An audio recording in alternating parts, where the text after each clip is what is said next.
ঢাকা 16 আসনে নির্বাচিত সংসদ সদস্য নির্বাচনের পর থেকে আমি লক্ষ্য করছি যে আমি যেখানেই যাচ্ছি আমার প্রতিপক্ষ দল বা পরাজিত প্রার্থীর পক্ষ থেকে বিভিন্নভাবে বাধা সৃষ্টি করা হচ্ছে।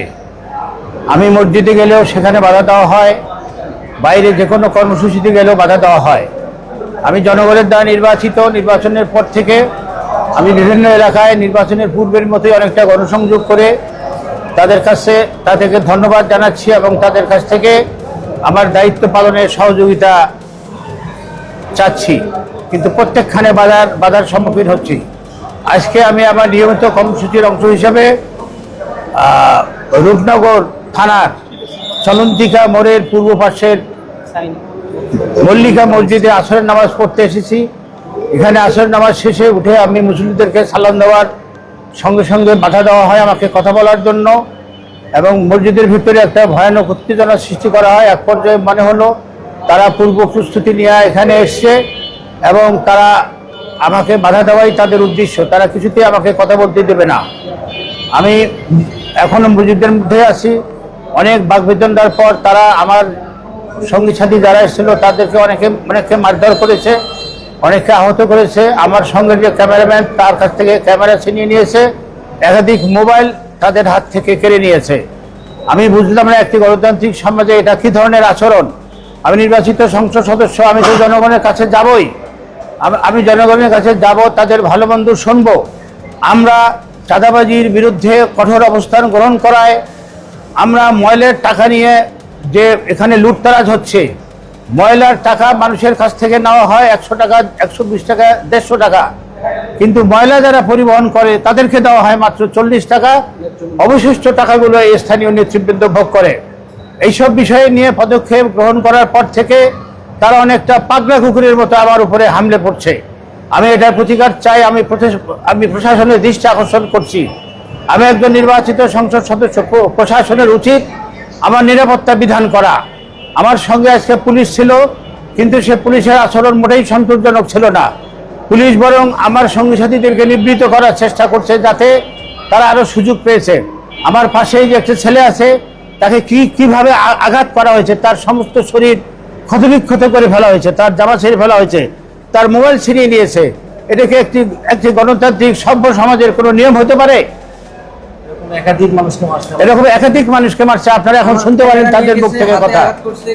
আমার সঙ্গে যে ক্যামেরাম্যান, তার হাত থেকে ক্যামেরা ছিনিয়ে নিয়েছে, তার ঘড়ি নিয়েছে, তার মোবাইল নিয়েছে, তাকেও মারধর করেছে। এটা তো কখনো হতে পারে না। আমি নির্বাচিত সংসদ সদস্য, আমি চাইলে যে কোনো মসজিদে যাব, কথা বলবো, মুসল্লিদের সঙ্গে মত বিনিময় করবো, আমি প্রত্যেকদিন করতেছি। সেটা কোথাও অসুবিধা হচ্ছে না। এখানে কেন অসুবিধা হবে আমি এটা বুঝলাম না। একজন আমাকে বলে কি যে স্যার আপনি এখান থেকে বের হন, আপনি বের না হলে আমার চাকরি থাকবে না। এখানে কিসের চাকরি, কার চাকরি, কার কাছে দায়বদ্ধতা, কার ইশারা এসব হচ্ছে? এইসবের প্রশ্নের উত্তর আমি প্রশাসনের কাছে জানতে চাই। তার ইন্ধনে এইগুলা হচ্ছে।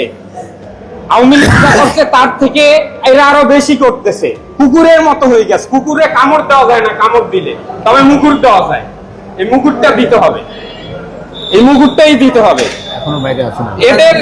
এদের চাঁদাবাজি, বস্তি সিন্ডিকেট, গ্যাস অবৈধ লাইন নিয়ে ওখান থেকে তারা টাকা ইনকাম করে।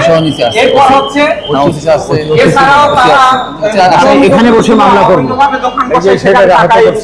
আমার ক্যামেরা ছিনাই নিছে, মোবাইল নিছে, আমাদের উপর আপনার নাম কে করছে? মামলা করবো। ওরা আওয়ামী লীগের থেকে বেশি এটাও দেখাবেন, আপনি এটাও দেখাবেন। আমরা মামলা করতে চাই। এখনো বাইরে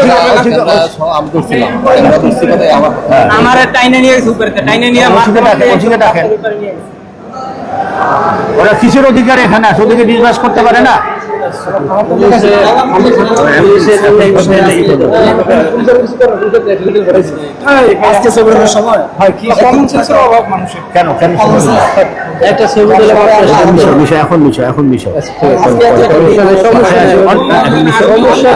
অনেক ছবি উঠবে।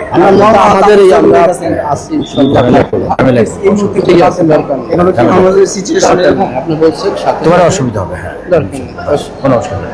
তুই আসলে বাসায় আসলে ছবি তুলবো, চেয়ারে বসে সবাই বসে ছবি। আলাউদ্দিন ওরা টবলকে যে কাজগুলো করছে এখান এই থেকে শুরু করে ইয়েকে না এখন এখন কি কি রাখছেন আপনি আছে ওটা তো আসতেছে আসতেছে হানিফ ভাই কই? হানিফ ভাই তো আমি তো যাওয়ার জন্য ছিল জিনিসটা তো এইভাবে চলে যাবে ধর্ম দিতে কোনো সার্থকতা নাই